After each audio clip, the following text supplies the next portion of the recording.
الفنان الشامي، أهلا وسهلا فيك بموقع الفن. اليوم عم تصور أغنية مع لين حايك. شو بتخبرنا عن الأغنية وعن أجواء الكواليس؟ أول شي الغنية من كلماتي بالاشتراك مع فادي مرجان، وألحاني بالاشتراك مع أنس كريم، والديو صار بطريقة جدا عفوية، وطلعت الغنية وحسيت إنه بتلبق لالين وصوتها الكبير إنه يكون جزء منها، وبحكم علاقتنا بالشركة والأصدقاء المشتركين الموجودين، فركب المشروع. هل الأغنية بتشبه أغنياتك القديمة أو لا؟ ما في شي بيشبه أي غنية قديمة عندي عموما، حتى أغاني القديمة ما في شي بيشبه شي. لهيك نمط الشامي هو الشامي، ما في نمط. بدنا نحكي اليوم شوي عن ذا فويس كيدز. كيف عم بتكون الأجواء، كيف عم بتكون الكواليس بذا فويس؟ كانت كتير حلوة وكانت تجربة رائعة صراحة مع الأطفال، وأنا عموما علاقتي مع الأطفال حلوة، وأنا بحب إني أتواجد مع الأطفال و... وتجربة علمتني أكثر من ما أعطيت فيها. خزلتك واحدة من الحمادات، شو بدك تقلها شو؟ أبدا أبدا، بالعكس. جزء من علاقتي فيهم هو الاحترام المتبادل، وفكرة إنه هن بيختاروا اللي هن عبالهم يكونوا فيه، وهذا ما انتقص لا من حبي إلهم ولا من حبه لإلي، ولما أصلا صوت بيعقد، وين ما حتكون نجمة. شو ناطرين من الشامي اليوم بعد هذا العمل؟ الاستمرارية والحب والحنان.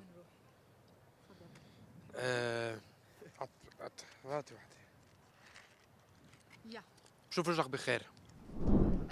صراحة أنا كتير مبسوطة أنا موجودة. أول شي نحن عم نصور مع المخرج إلي فهد، وهيدا أول مرة يعني بخطي هالخطوة مع الشامي. آه صار البروجي بالاتفاق، وحسينا إنه ممكن تكون خطوة حلوة، وهي أول مرة أصلا بطلع من مساحة الراحة تبعيتي إذا بدك، فكتير متحمسة إنه تسمعوه. العالم تعرف انه انت كنت قايله قبل انه بتحبي تشتغلي مع الشامي، هلا كيف شعورك انه عم تشتغلي معه وعم تعملي عمل حلو كتير؟ كتير يعني كتير مبسوطة لأنه كانت الفكرة أصلا من قبل، ونحن بذات شركة الإنتاج، فحسينا إنه ممكن تكون خطوة حلوة إنه نعمل ميكس سوا. شفنا بالكواليس هلا شوية ضحك، على شوية هوا عم بيطير قصص، على شوية رومانسية. شو القصة؟ كيف الأجواء هي قصة حب يعني الغنية، فبس أول ما بلشنا تصوير يعني كنا اثنيناتنا مستحيين، ف فهيك عم نضحك شوي، بس لا الأجواء كتير حلوة. كيف شعورك انه انت كنت بذا فويس كيدز وهلا عم تشتغلي مع حدا جادج بذا فويس كيدز؟ فكرت بذات الشيء على فكرة، بس أول شيء أنا كتير مبسوطة له لأنه عن جد بيلبق له هيدا البوزيشن. يعني شفت كيف هو هيك عنده دينة موسيقية كتير حلوة وكتير مزوق وكتير بينتبه لأداء التفاصيل، فبتلبق له هاي البوزيشن. وعن جد الله يوفقه، يعني بيلبق له. اشتغلتي مع الشامي هلا، واكيد عم تكتسبي منه شيء بعد النجاح اللي عمله، الشغل اللي عمله مع صغر سنه. شو اكتسبتي منه للشامي؟ جرأته صراحة، لأني أنا حدا شوي كتير يعني شوي كتير بيحسب خطواته، فشفت منه إنه هو عن جد بكب حاله على القصص، أكيد بطريقة مدروسة، بس جريء بخطواته. ما بيخاف، بيحب يجرب قصص جديدة. فحبيت هذا الشيء كتير فيه، لأني أنا كتير بفكر بالموضوع لدرجة إني ما بعمله أوقات.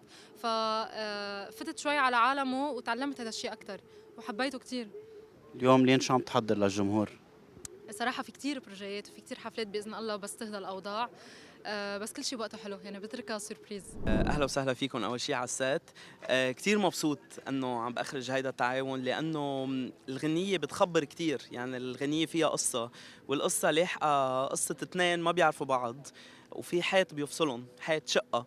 فكل الاحتمالات تبع قصص الحب اللي معقول واحد يعيشها اذا هذا الحيط بيروح.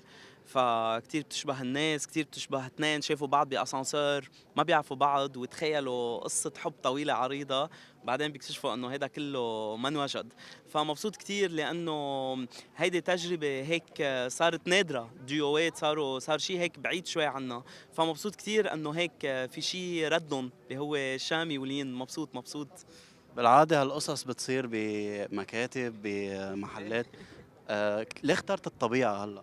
بتعرف انبسطت بهذا الموقع لانه هون مقسم قصة الحب على اكثر من زاوية، يعني كأنه هيدا الملعب صار تبعهم تبع هيدي قصة الحب. يعني هون رح يكون في صوفة بالطبيعة، رح يكون في تخت، رح يكون في تليفون، رح يكون في اشياء ما بتتوقعها برا وعم بتصير برا، مثل كأنه واحد اذا سكر عينيه وشو بيشوف بهالقصة. ها هي. كيف توصف تعاونك مع الشامي ومع لين؟ بحبهم عن جد من قلبي بحبهم، يعني بحسهم هيك فنانين حقيقية وعطول بقول انه الشامي عنده قصة، يعني قصته بالحياة كتير ملفتة وكيف هيك فات على حياتنا بطريقة كتير حلوة. فالفنان اللي عنده قصة عطول بيربح، انا هيك بحس. ولين قصتها كتير حلوة، انه من هي وصغيرة في شي بالنجومية لفتها، فكمان هيك مبسوط بقصتهم اثنيناتهم. شو بتقول اليوم للجمهور وشو بتقول لهم ينتظروا من هالفيديو كليب؟